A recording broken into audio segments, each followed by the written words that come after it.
Bonjour à tous, aujourd'hui on parle des protocoles IP et TCP et sur novelleclasse.com on fait des vidéos d'exercices sur ces notions avec les questions qui sont généralement posées aux interrogations.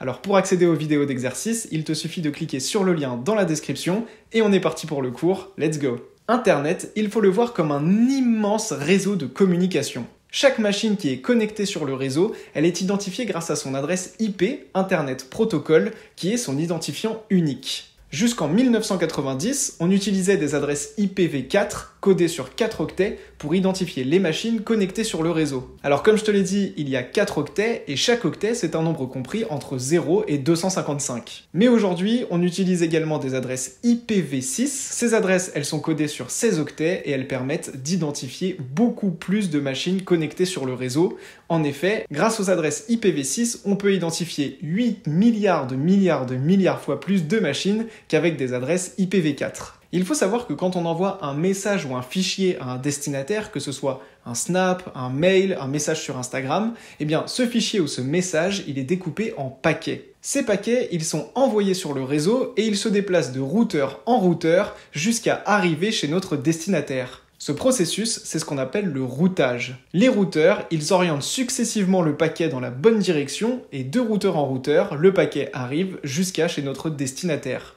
Le destinataire, lui, reçoit les paquets et il les remet dans le bon ordre pour afficher correctement le message ou le fichier qui a été envoyé. Chaque paquet a une durée de vie très précise et on reverra ça dans les vidéos d'exercices sur Novel Class. Les paquets, ils contiennent donc des morceaux de nos messages ou des fichiers que l'on veut envoyer, mais également des en-têtes qui contiennent des informations très importantes. C'est ce qu'on appelle les protocoles de communication.